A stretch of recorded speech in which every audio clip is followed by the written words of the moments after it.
This audiobook isn't about motivation. It's not about feel-good affirmations or temporary hacks to boost your mindset. Because feel-good affirmations or temporary hacks is not going to work for you, and why, you might ask. Because there is a struggle for power raging inside you.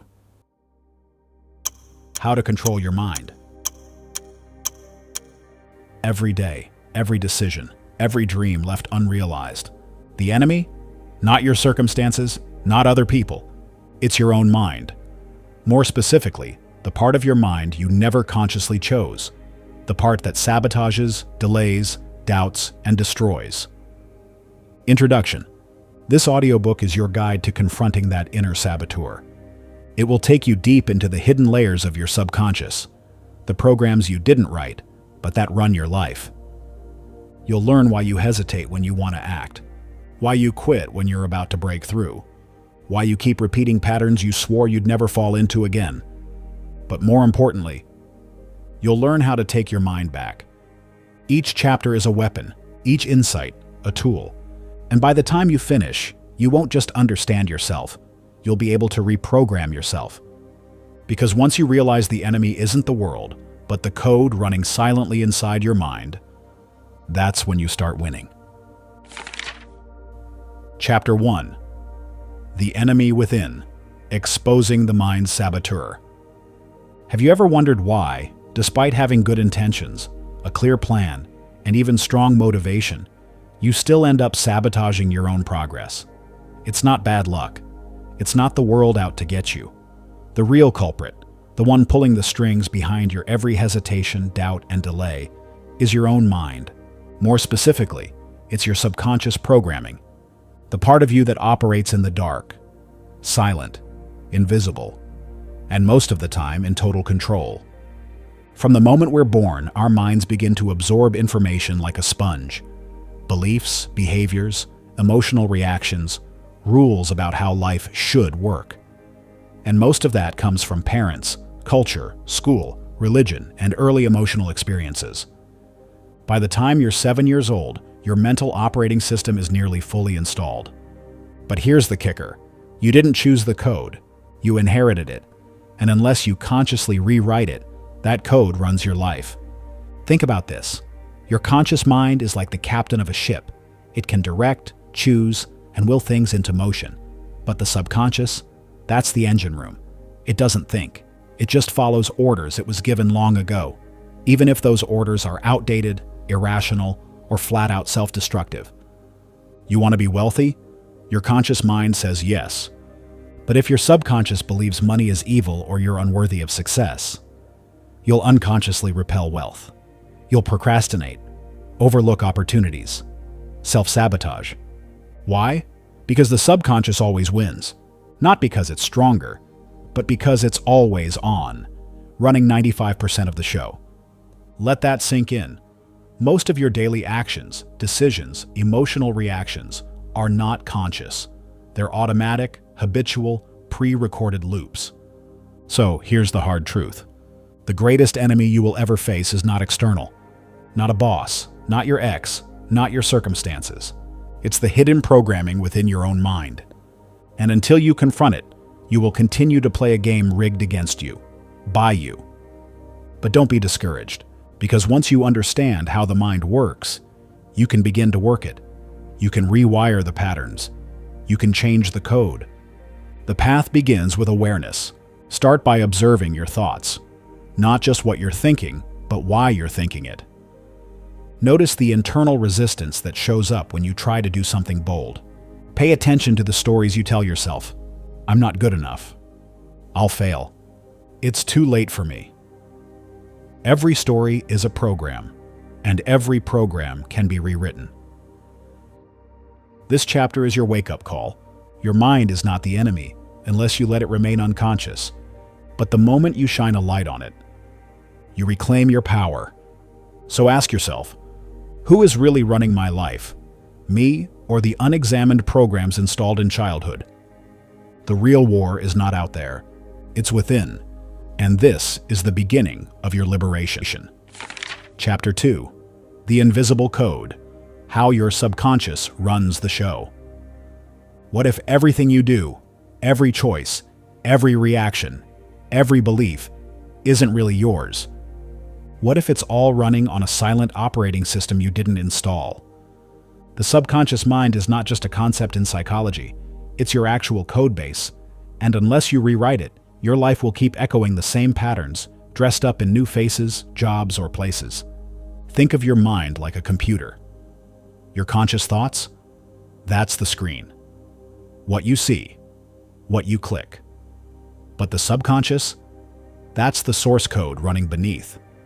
It controls everything, even if you're not aware of it.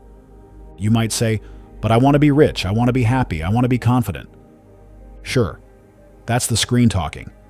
But if the code underneath says, I don't deserve wealth, or success is dangerous, or love always leads to pain, then guess what? The screen loses. The origin of the code. Here's the part most people never examine. That code was installed early, long before you had the tools to defend yourself.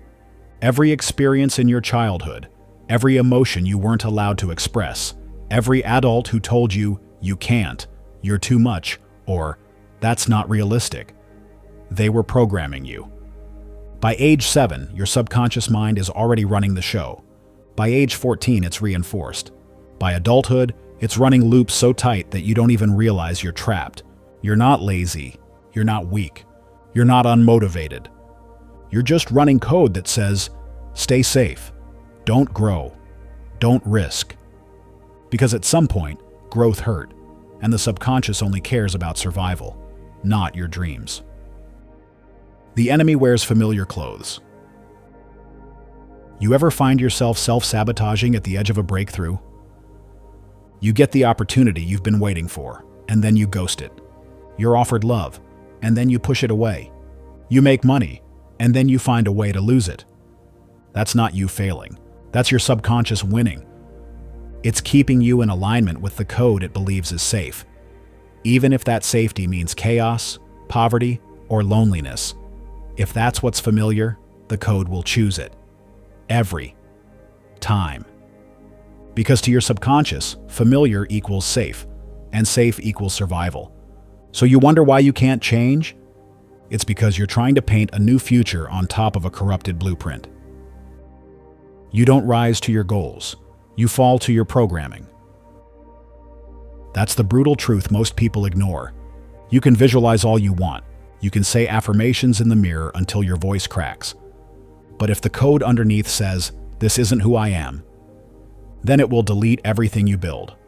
Effort is not enough. Conscious desire is not enough. You must rewrite the code. Because right now, you're not just fighting the world, you're fighting you. And if you don't learn how to take control of the script running inside your mind, you'll keep playing the same role in a movie you didn't choose.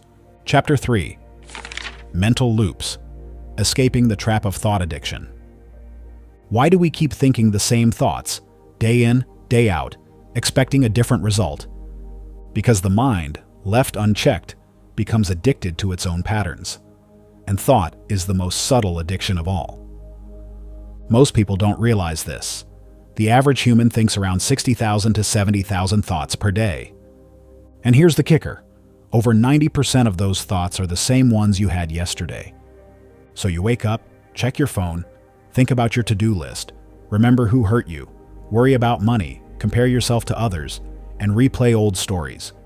You do this day after day, and then wonder why your life doesn't change. It's not that change is impossible. It's that your mind is trapped in a loop, and loops don't break on their own. The addictive nature of thought. Thoughts aren't just electrical signals, they're chemical. Each thought triggers the release of neurochemicals: dopamine, cortisol, serotonin. And just like with any substance, your brain gets addicted to those chemical cocktails. If you've been angry for years, your brain is addicted to the chemistry of anger. If you've been sad for years, your brain is addicted to the chemistry of sadness. If you've been anxious for years, your brain is addicted to the chemical high of worry.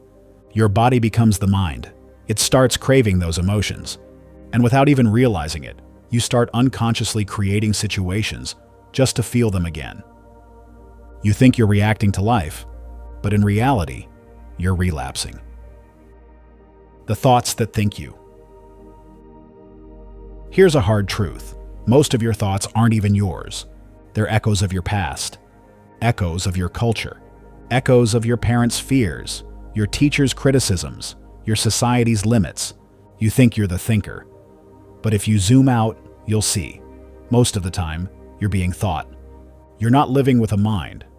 You're living inside one. And unless you learn to break the pattern, your future will just be a more polished version of your past. The illusion of thinking your way out. We've been conditioned to believe we can think our way through anything. But here's the paradox.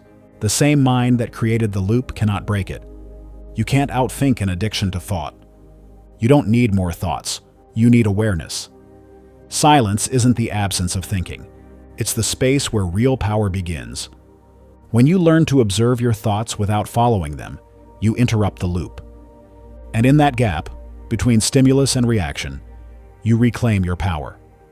That's where the old program begins to glitch. That's where new code can be written. The exit strategy. So, how do you begin? Not by thinking harder, but by becoming the watcher. Sit still, breathe. Watch your thoughts come. Don't judge them. Don't chase them. Just notice the loop. The moment you observe a thought without being it, the loop weakens. And each time you do it, you starve the addiction. The goal isn't to stop thinking. It's to stop being possessed by thought. You were never meant to be at war with your mind. You were meant to master it. Because once you escape the loop, the mind becomes a tool, not a trap. The mind becomes a tool, not a trap. Chapter 4. How to hack the subconscious. Most people try to change their lives by changing what they do. They set goals, read self-help books, repeat affirmations, build new routines. But nothing sticks. Why? Because they're trying to rewrite the program from the surface, and the real code runs deep below in the subconscious. This chapter is about learning to speak the only language your subconscious mind truly understands. Not words, not logic, not even effort, but emotion, repetition, imagery, and belief. The subconscious runs the show. Let's get something straight. Your conscious mind is not in charge. It only governs about 5% of your behavior. The remaining 95%, your habits, reactions, decisions, beliefs, are all run by your subconscious. Think of your subconscious as a massive underground computer server, constantly running automated scripts based on the past. It doesn't think. It doesn't question. It just executes. And that means, if your subconscious has been programmed with beliefs like, "I'm not enough," "money is hard to make," "people can't be trusted," "good things don't last," then no matter how hard you try on the surface, you'll always sabotage yourself to match the code below. Until you reprogram that code, the system will always reset to default.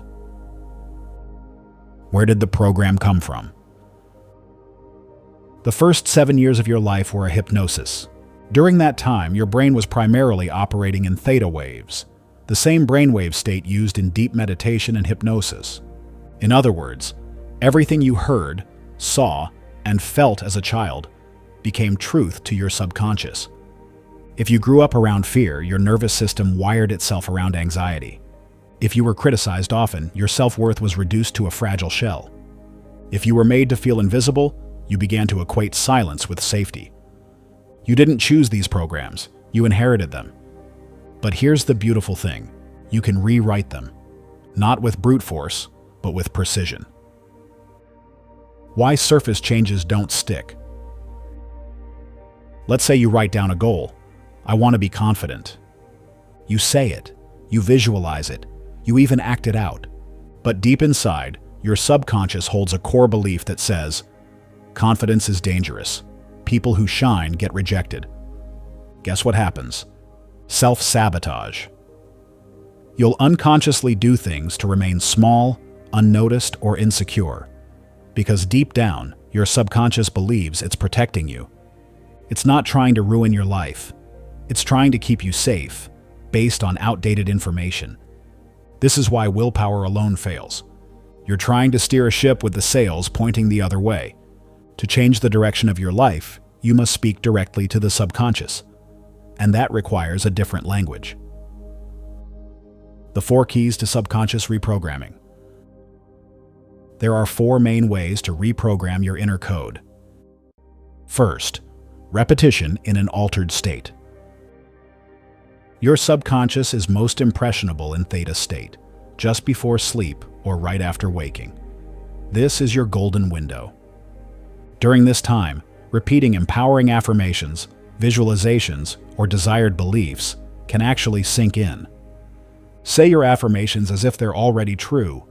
Feel them. Don't just think, "I am confident." Breathe it into your body. Let your nervous system believe it's real.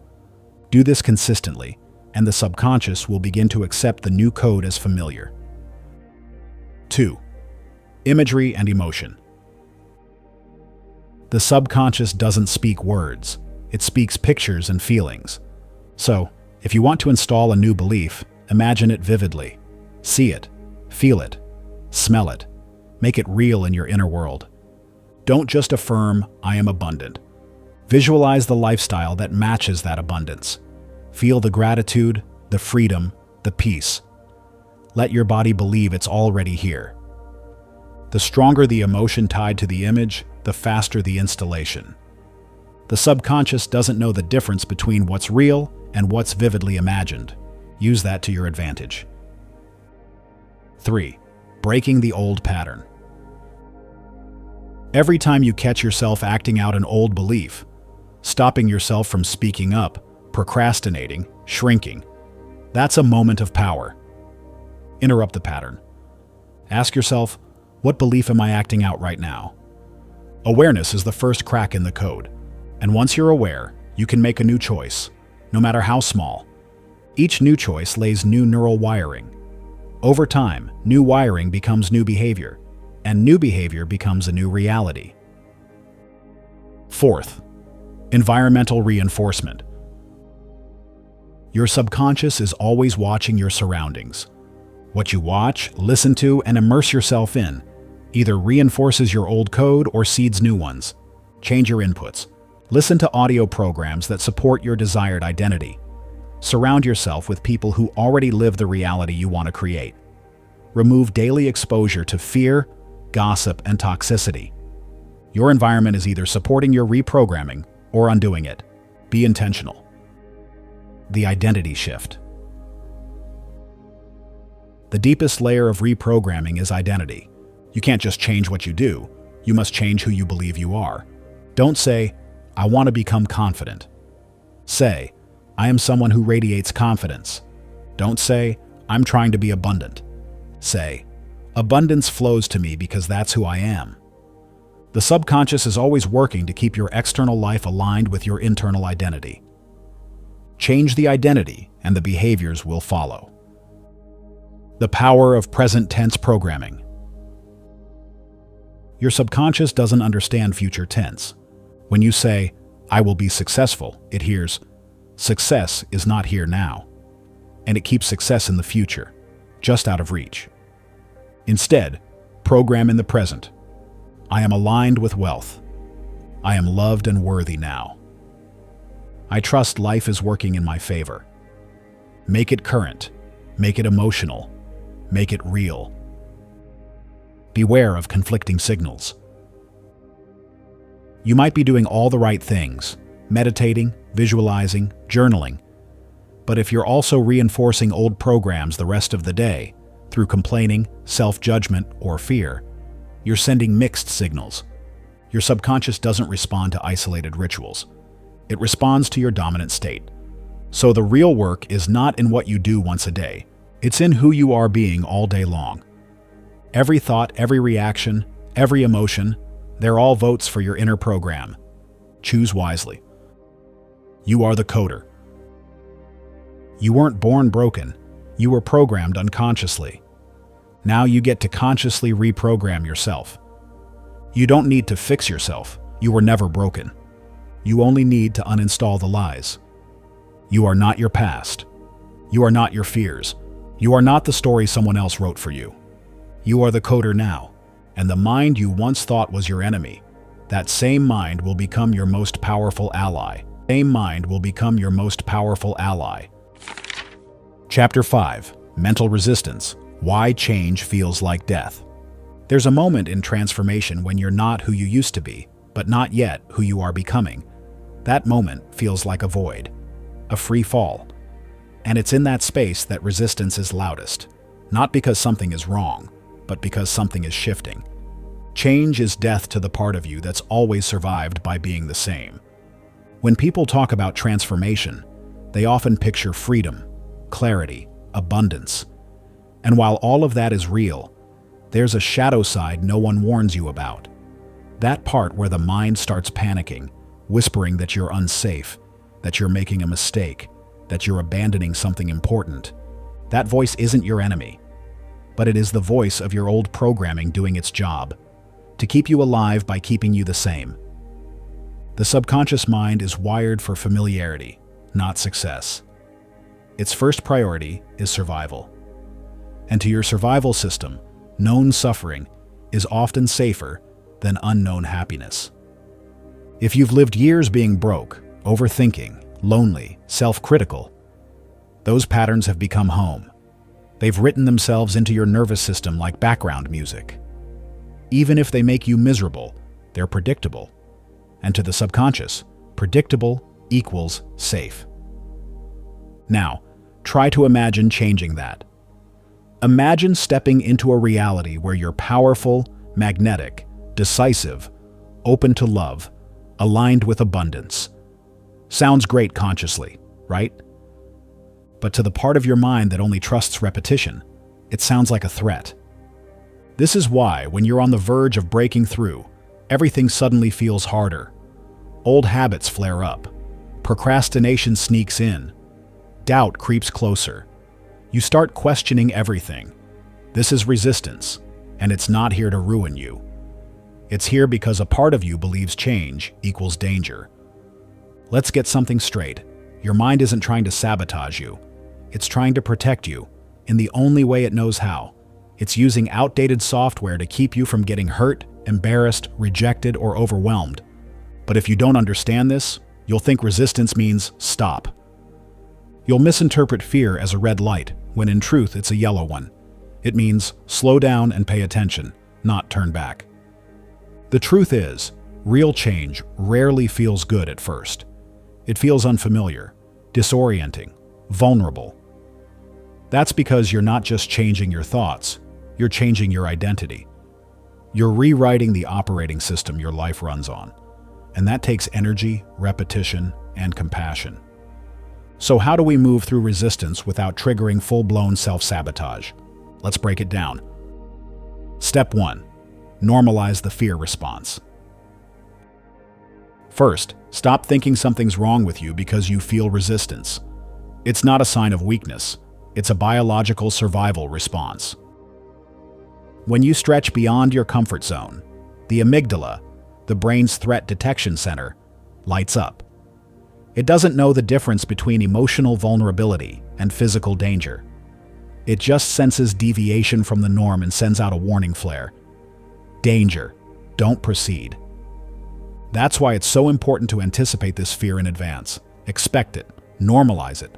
Thank it for trying to protect you, but don't let it drive. This isn't about erasing fear. It's about building a relationship with it. Let it speak, but don't give it authority. Step 2. Create micro-shifts, not earthquakes. One of the biggest mistakes people make is trying to overhaul everything at once. You don't need a full personality transplant overnight. In fact, going too fast can overwhelm your nervous system and cause snapback. Instead, think in terms of micro-shifts. Small, repeatable choices that gently stretch your identity. Tiny moves that say, "Hey mind, we're safe here." Want to become someone who speaks up confidently? Start by practicing one brave sentence a day. Want to believe you're worthy of love? Begin with eye contact in the mirror. Want to shift your money beliefs? Start by tracking what you already have with gratitude. Micro shifts signal to your subconscious. Look, we're doing something new and we didn't die. That's how trust is built. Step 3. Anchor change in the body. Mental resistance isn't just in your head, it lives in your body. Your body remembers who you've been. That's why change feels heavy, stuck, or anxious. The nervous system resists transformation because it hasn't yet learned the new rhythm. So speak to the body in its own language. Breath, movement, presence. When resistance hits, don't argue with it mentally. Drop into the body. Try this. Breathe slowly for 2 minutes. Shake out your limbs to discharge stuck energy. Sit in stillness and name what you're feeling without judgment. These simple practices help regulate your nervous system, turning off the false alarms so you can keep moving forward. Step 4. Separate from the inner critic. Most of us mistake resistance for truth, but it's just a voice, and not a particularly wise one. The inner critic thrives during change. It mimics your voice, borrows memories from your past, and whispers familiar doubts. You'll fail again. Who do you think you are? This isn't you. Recognize that this voice isn't you. It's a survival mechanism built from old pain, childhood conditioning, and societal noise. Give it a name if it helps. The doubter, the protector, old code. Speak to it with curiosity, not fear. I hear you. But we're choosing differently now. By creating space between you and the critic, you reclaim authorship of your story. Step 5. Commit to repetition, not perfection.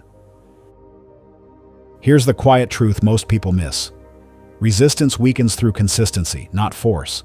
The more you show up, even imperfectly, the more your subconscious adapts.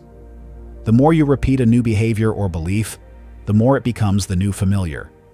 You don't need to believe in your transformation fully. You just need to practice it long enough that your mind stops resisting it. This is how you dissolve the fear that change equals death. You show the mind, through evidence, that change equals life. Befriending the process. You are not broken because change feels hard. You are human. Mental resistance is not your enemy. It's the final guardian at the gate of growth. Its job is to test how badly you want your evolution, to make sure you're serious, to push you into choosing again, even when it's easier not to. You don't have to overpower resistance. You just have to understand it. Love it. Work with it. Because once you move through it, once you choose the unfamiliar and survive, the resistance fades. The new becomes normal. And the mind, once an obstacle, becomes your ally. The death you feared wasn't yours. It was the death of your limitations. Let them go. You're ready for more. Chapter 6. Chapter 6. Emotional Alchemy, Turning Triggers into Transformation. Most people fear their emotions, not because emotions are dangerous, but because no one ever taught them how to feel without drowning. We're told to stay calm, think positive, don't overreact. So we stuff things down, label them as irrational, or pretend they don't exist. But unprocessed emotion doesn't disappear. It waits. It leaks out through our reactions, our relationships, our self-talk. And the louder the unhealed emotion becomes, the more we try to silence it, with distractions, addictions, perfectionism, or numbness. But what if the very things that trigger you are trying to heal you? This is emotional alchemy. The art of turning your most uncomfortable feelings into your most powerful tools for transformation. Alchemy, in the ancient world, was never just about turning base metals into gold. It was a metaphor for inner refinement, for taking something raw, chaotic, even painful, and using it to uncover something sacred, luminous, and wise. Your emotions are that raw material, and every trigger is an invitation to go deeper, to reveal what's hidden, unspoken, or waiting to be released. The truth about triggers. Let's start by redefining a word that's often misunderstood: trigger. A trigger isn't the problem, it's the messenger. It's the moment something external, a comment, a look, a memory, a failure, activates something unresolved within you. When someone criticizes you and your chest tightens, That's not about the words. It's about a deeper belief you hold. Maybe I'm not good enough. When someone doesn't reply to your message and you spiral into overthinking, that's not about the silence. It's about the echo of being ignored, abandoned, or dismissed in the past. Every trigger is a breadcrumb back to the source, and that source is always internal. But most people never pause long enough to decode the emotion. They react, they shut down, they blame, or they shame themselves for feeling anything at all. This is where the cycle begins, and where it can end. Emotional reactions are feedback, not failures. When you're emotionally triggered, your body responds before your mind can explain why. Your breath shortens, your heart races, your stomach churns. These are not flaws, they're feedback. They're your nervous system saying, "There's something here. Pay attention." But instead of paying attention, we usually do one of two things. Suppress the emotion, push it down, pretend it's fine. Project the emotion, lash out, blame others. Both responses keep you trapped in the same emotional loops. Alchemy happens when you choose a third path, to observe, feel, and transform. And the process begins by getting curious instead of reactive. Step 1. Name what you're feeling. It sounds simple, but this is where most people struggle. We were taught math and grammar in school, not emotional literacy. So instead of saying, "I feel shame because I think I failed," we say, "I'm fine." Or worse, "I'm such a mess." To break the pattern, you must give the emotion a name. Why? Because naming it tames it. Neuroscience shows that labeling a feeling helps deactivate the amygdala, the emotional fear center in the brain. It brings awareness online. Try phrases like, "I notice I feel anxious." "I'm experiencing a wave of sadness." "There's some anger showing up right now." This is not weakness. This is self-leadership. Step 2. Ask what it's pointing to. Once you've named the emotion, don't rush to fix it. Instead, ask, "What is this feeling trying to show me?" Behind every intense emotion is a story, a belief, a wound, an unmet need. For example, anger often points to a boundary being crossed. Sadness may reveal something that needs to be let go. Anxiety often signals uncertainty or lack of trust. Envy can highlight a desire you haven't yet owned. Don't moralize your emotions. There are no bad ones. They are data, clues, maps to the parts of you asking for attention, compassion, or clarity. Step 3. Let it move through you. Emotions are energy in motion, but only if you let them move. When you suppress an emotion, it stagnates. It creates tension, fatigue, burnout, or illness. When you over-identify with it, it becomes your identity. I am anxious. I am broken. The key is to feel without fusing. Let the emotion rise and fall like a wave, and stay present as the observer. You can move emotion through deep, conscious breathing, journaling uncensored thoughts, gentle movement, stretching, shaking, walking, speaking aloud what you feel in a safe space. You don't need to intellectualize everything. Sometimes emotion just wants to be felt fully, and then it passes.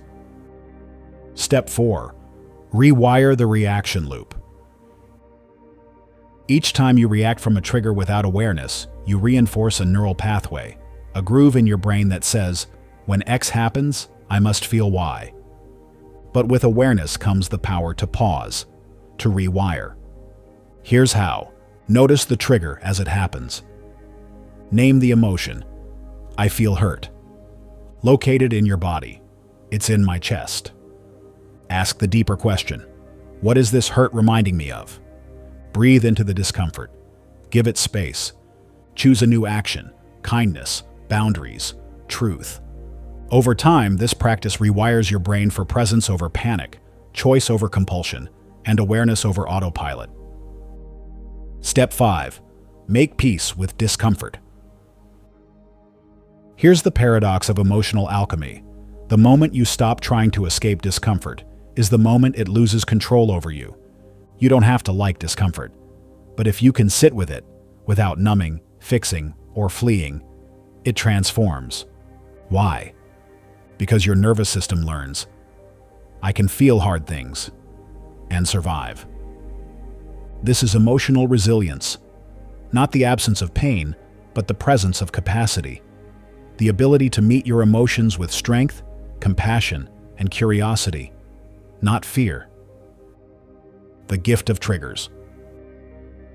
The people who trigger you, the situations that frustrate you, the emotions that scare you, they are not obstacles on your path. They are the path.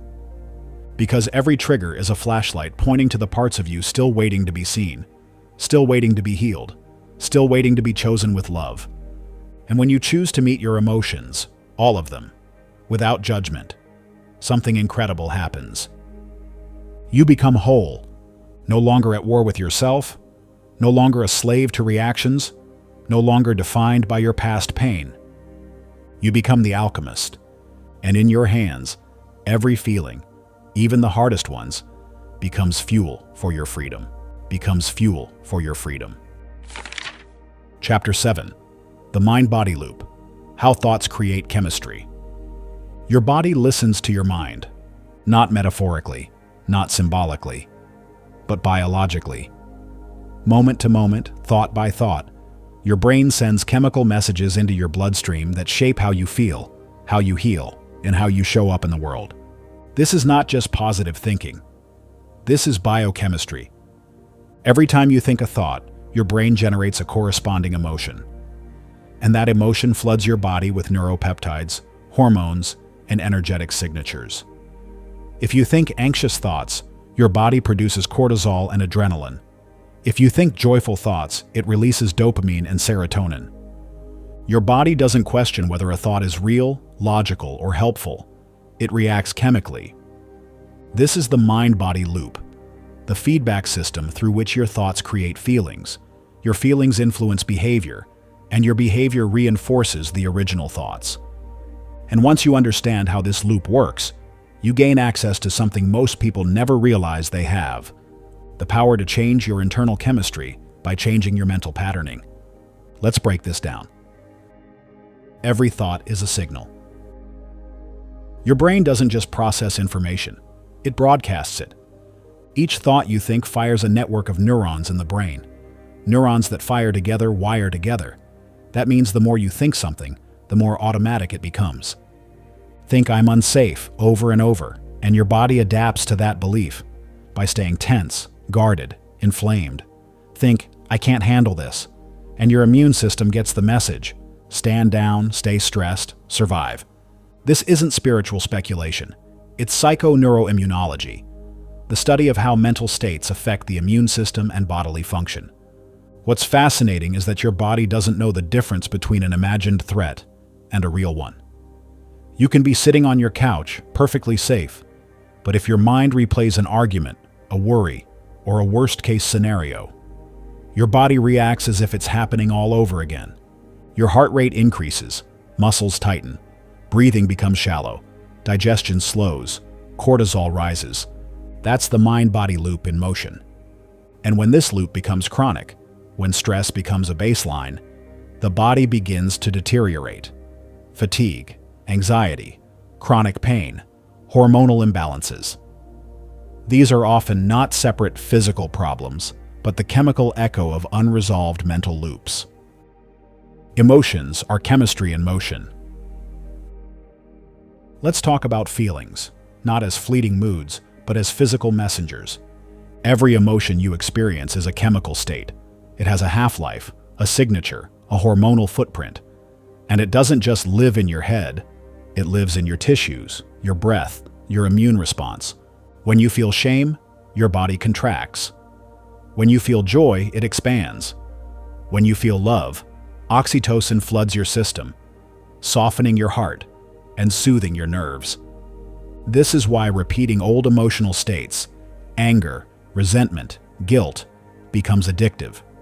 Not just psychologically, but chemically.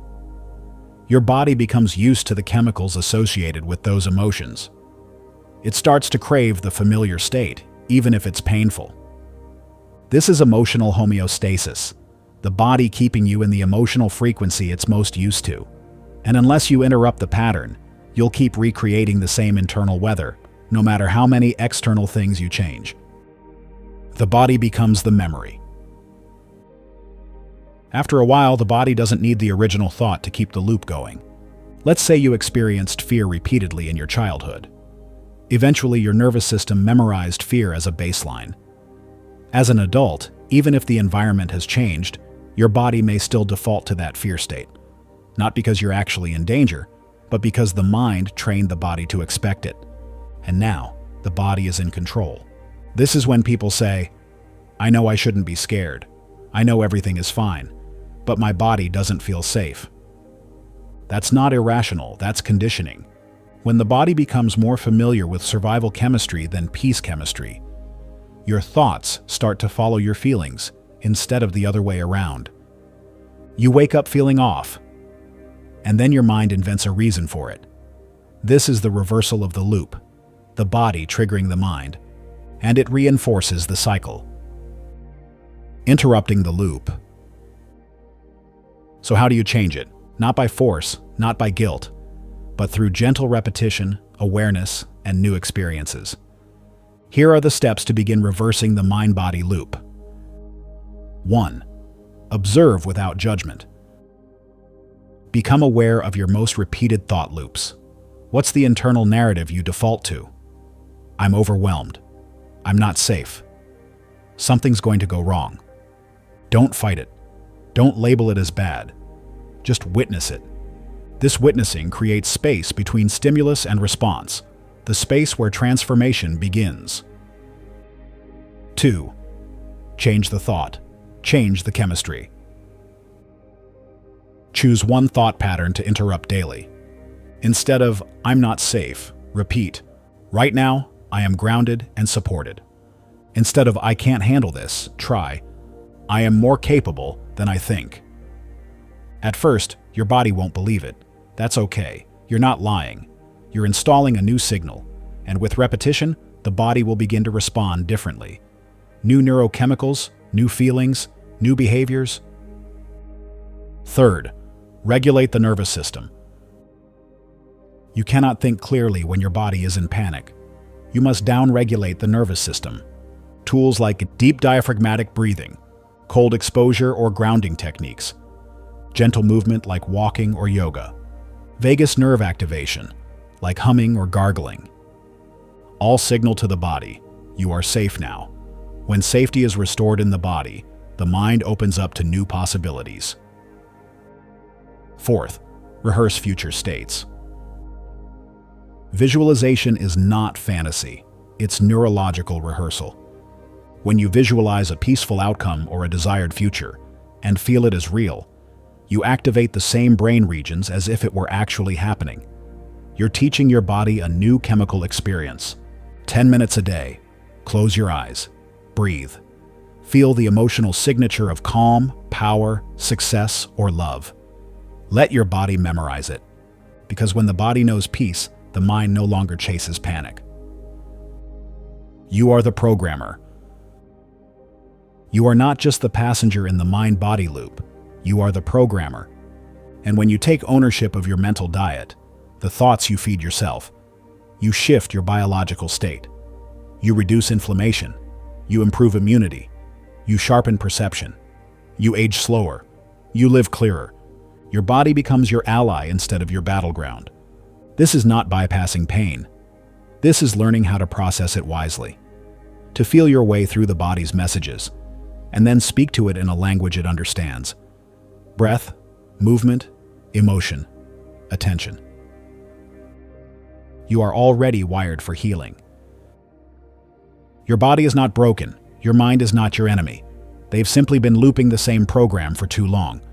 When you begin to rewrite that script, with presence, with practice, with love, the loop becomes a spiral. And that spiral is the shape of evolution. You rise, you renew, you return, not to who you were, but to who you're becoming. Who you're becoming. Chapter 8. Stillness is the shortcut. reclaiming power through inner silence. There is a place within you that's untouched by thought. It exists beneath the stories, beneath the fears, beneath the identity you've built and rebuilt over time. It's not found through effort. It's not accessed by thinking harder, doing more, or fixing yourself. It reveals itself the moment you become still. Stillness is not emptiness. It's presence without noise. It's the eye of the storm, the quiet space between breaths, the moment between thoughts. And it's in that space where all healing begins. This chapter isn't about adding more tools. It's about subtracting noise until what's real can emerge. Because sometimes the most powerful thing you can do is nothing at all. Your inner noise is not your fault, but it is your responsibility. From the moment you wake up, the mind begins narrating, "What do I have to do today? What if I mess this up? Why did that person look at me that way? Am I enough? Am I safe?" It's constant. It's loud. And most of it is recycled from yesterday. This noise isn't you. It's a product of memory, habit, and conditioning. The mind thinks it's helping, predicting, analyzing, problem-solving. But it ends up creating a fog that disconnects you from the present moment. What's underneath all that thinking? Stillness, awareness, truth. This is why inner silence isn't passive. It's revolutionary. It cuts through the script. It exposes what's real, and it resets your relationship with your own mind. Why stillness feels uncomfortable at first. If silence makes you anxious, you're not alone. Most people don't avoid stillness because they're lazy or distracted. They avoid it because it exposes what's underneath the noise. When you get still, the suppressed emotions rise. The stories you've been avoiding start to echo. You feel your nervous system without distraction, and that can be overwhelming at first. But here's the truth. Discomfort in silence is not a sign that something's wrong. It's a sign that something's surfacing. It's like sediment rising to the surface of a still lake, not to drown you, but to be seen, released, and dissolved. And when you allow this process, you begin to reclaim the energy that was trapped in mental overdrive. Stillness is the reset button for identity. Every time you step into silence, you interrupt the identity loop. You stop being the name, the role, the job, the failure, the story. In the absence of constant thinking, there is no past to regret, no future to fear, no self to defend. You just are, and in that pure being, something subtle begins to happen. You realize you've been wearing a mask, multiple masks, built over time from what others told you, from what you feared, from who you thought you had to be. Stillness doesn't rip the mask off. It simply shows you that you don't need it anymore. You begin to feel what it's like to exist without narrative, without defense, without the ego's constant performance. That's not loss, that's freedom. Meditative practices to enter inner silence. You don't need a monastery. You don't need hours of chanting. You don't even need to sit cross-legged. You just need a moment of intention, repeated daily. Here are 3 powerful practices to access stillness and dissolve internal chaos. 1. The 1-minute reset. Wherever you are, stop. Close your eyes. Inhale slowly for 4 counts. Exhale even slower for 6.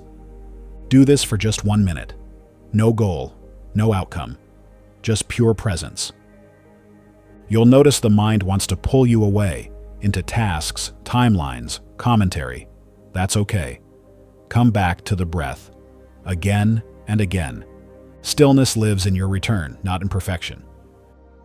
2. Listen without input. Sit in silence without music, phone, or guidance. Instead of doing meditation, simply listen. To the hum of the air, to your heartbeat, to nothing. Allow thoughts to rise and fall like clouds. Don't hold them. Don't push them. Just observe. The key is not to stop thinking, but to stop following the thoughts. Eventually, something remarkable happens. You realize that you are not the thinker. You are the witness, and in that realization, mental noise begins to lose its grip. 3. The morning void practice. Before you touch your phone, before you talk to anyone, sit upright in bed and say, "Before I remember who I think I am, let me feel who I truly am." Then breathe in silence for 5 minutes. This practice unhooks you from yesterday's identity and gives you space to create yourself on purpose, from neutrality, from truth, not reaction. Stillness in the morning resets your internal compass before the world starts pulling on your energy. Why stillness is the shortcut. You could spend decades rearranging your thoughts, healing wounds one by one, analyzing patterns. And that path works. But there's a faster way. Go beyond the mind entirely. Sit in the space behind the thoughts. Rest in the awareness that watches it all. From here, you don't have to fix the mind, because you're no longer identified with it. In stillness, healing accelerates. Why? Because silence is a non-resistant state, and in non-resistance, energy flows again. The nervous system calms, the body heals, the soul breathes. This is why every spiritual tradition, every mystic, every awakened teacher returns to one truth. Be still and know. Know what? That you are not the chaos, that you are not the thought, that beneath all of it, you are whole. Stillness isn't the end, it's the portal. Stillness is not about withdrawal from life. It's not escapism, it's the opposite. It's how you re-enter the world with clarity, presence, and intention. It's how you become the calm in the storm, not because you avoid the storm, but because you found the eye within it. In stillness, you stop reacting and start creating. You move from unconscious loops to conscious living, from egoic noise to embodied truth, from fear to freedom. From fear to freedom. Chapter 9. Installing the new operating system. Living as your future self. You've cleared the noise. You've touched stillness. You've witnessed your patterns from a higher perspective. Now the question is, what comes next? Transformation doesn't end with insight. Insight is only the doorway. Real change happens when you begin to live from a new internal blueprint. Not just think differently, but move, speak, choose, and respond as the version of you that already exists on the other side of resistance. This chapter is about integration, about locking in the reprogramming, about installing a new operating system, one that no longer runs on fear, survival, or outdated scripts, but on conscious identity, deliberate action, and aligned embodiment. If you've ever felt like you understand all this but keep slipping back into the old self, this is your missing link. Because becoming your future self is not about becoming someone else. It's about becoming fully you, without the protective layers. Why the mind defaults to the old program. Think of your subconscious mind like software, trained over years to run a certain script. That script includes your thoughts, habits, emotions, posture, tone of voice, expectations, and the way you see yourself. Even if you've outgrown the script, your body and nervous system might still be running it. Why? Because the subconscious doesn't respond to logic. It responds to repetition, familiarity, and emotional intensity. That's why reading a book or listening to an audiobook can spark a shift. But unless it's followed by new action, the old program slowly reboots. Not because you're weak, but because the current identity still feels safe to your nervous system. So to truly change, you need to do something revolutionary. Act from your new identity, before the mind catches up. This is how you install the new operating system. You don't wait for it to feel natural. You begin living as if, until it becomes natural. Embodying your future self, the 3-step framework. To upgrade your internal operating system, you don't need to fake anything. You just need to act in alignment with who you already know you are becoming. Here's how. 1. Identity. Lock in. Know who you're being. First, get crystal clear on the identity you're stepping into. Ask yourself, How does this version of me think? What do they believe about life, themselves, others? How do they walk into a room? How do they handle challenges? What do they tolerate or no longer tolerate? This isn't about imagining a better version of you. It's about uncovering the truest version, the one beneath conditioning. Now, write it down, speak it, visualize it, and most importantly, begin being it. When the old voice says, "That's not you," respond with, "That wasn't me, but this is." 2. Action alignment. Don't just think it, prove it. Every identity is reinforced by behavior, so if you want to reprogram your subconscious, you must take actions that prove the new story to your body. Here's the trick. Start with small, measurable shifts. If your future self speaks with calm clarity, practice slowing your tone in conversation. If they prioritize health, make one decision today that reflects that, even if it's drinking more water or stretching for 5 minutes. If they set boundaries, say no where you once said yes. Each aligned action sends a signal to your nervous system, "This is who we are now." And over time, the body begins to believe it, not because you forced it, but because you lived it. 3. Reinforcement loops. Make it unshakable. Change sticks when it's anchored. Here's how to reinforce your new identity so it doesn't get overridden by stress or old environments. Morning identity installation.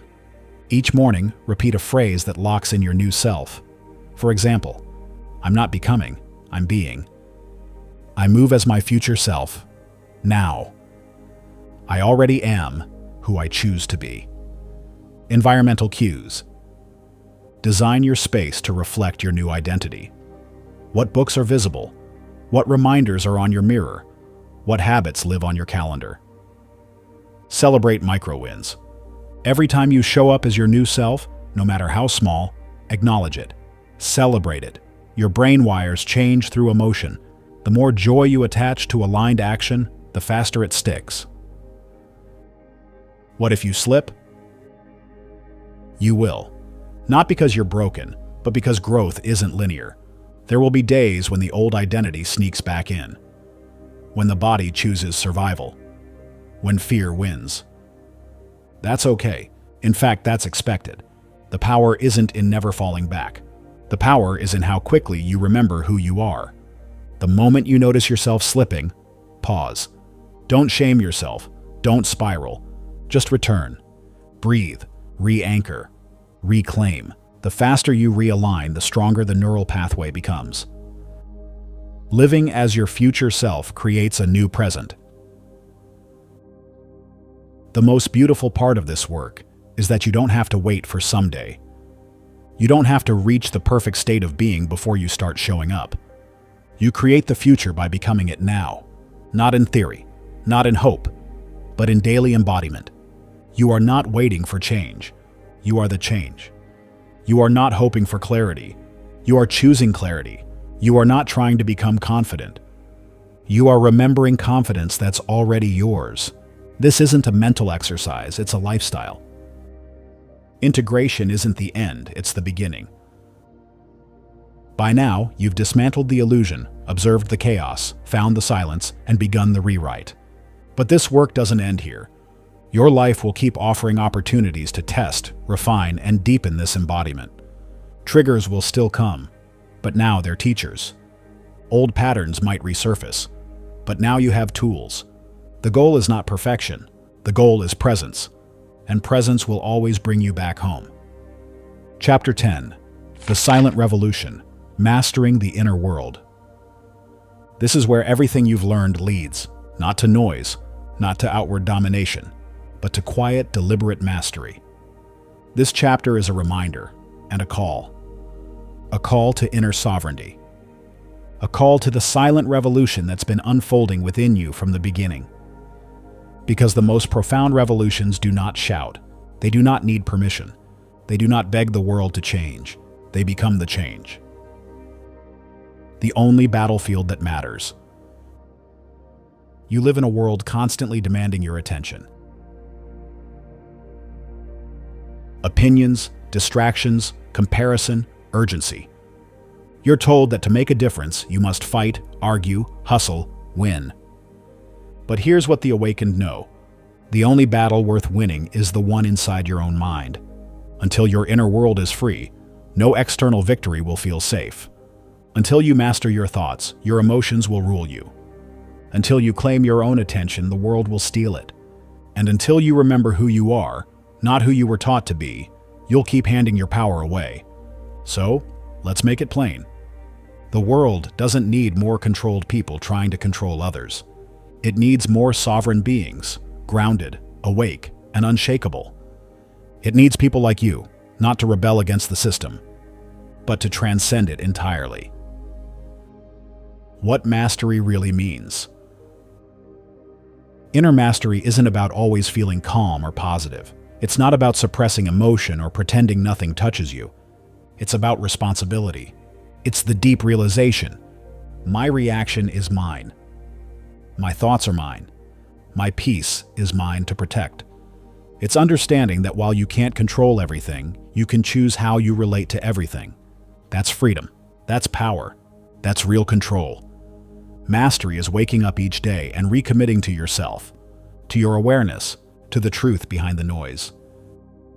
The revolution has no banner. You won't get a medal for mastering your inner world. No one will clap when you breathe instead of lash out.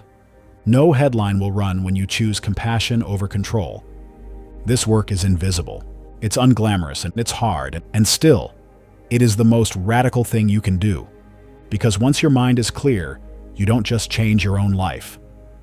You ripple through your family, your relationships, your work, your world. You become the anchor in chaos, the still point in storms, the calm presence that reminds others it's safe to come home to yourself. That's the revolution. Sovereignty is a practice, not a personality. You don't need to have all the answers to be free. You don't need to be perfect to be powerful. Inner sovereignty isn't something you achieve. It's something you practice. Daily, deliberately, quietly. It looks like noticing the thoughts before they run wild, choosing stillness when reaction is louder, asking, "What's true for me?" before absorbing someone else's version of truth, holding space for discomfort without making it mean something is wrong. Over time, this becomes your way of being, not a technique, not a hack, a way of living. Let the mind serve, not lead. The mind is a beautiful servant, sharp, strategic, capable, but it was never meant to be in charge. When the mind leads, life becomes a calculation, full of doubt, fear, and second-guessing. When you lead, and the mind serves, life becomes art. You don't need to kill the ego or erase your thoughts. You just need to know who you are beneath them, the master behind the machine. Commitment, not conclusion. This chapter isn't an ending. It's a beginning. You've peeled back layers. You've remembered truths. You've touched the stillness beneath your noise. But this work doesn't stop here. Because awakening isn't a moment. It's a commitment. There will be days when the old self knocks on your door, when fear sneaks in, when doubt plays its greatest hits. On those days, don't look for escape. Look inward, breathe, observe, respond. As the version of you that has always been waiting beneath the noise. That is your revolution, and no one can take it from you. A quiet power that changes everything. Let this be your mantra. I don't need to control the world to master myself. I don't need to fix everything to feel whole. I am already who I choose to be. Now. You don't need more information. You need integration, not more seeking, more being. This audiobook has simply reminded you of what was never lost. You are not your patterns. You are not your past. You are not your mind. You are the one who sees all of it and chooses differently. That is your gift. That is your power. And that is how the world changes. Not through noise, but through a silent revolution. One awakened mind at a time. One awakened mind at a time.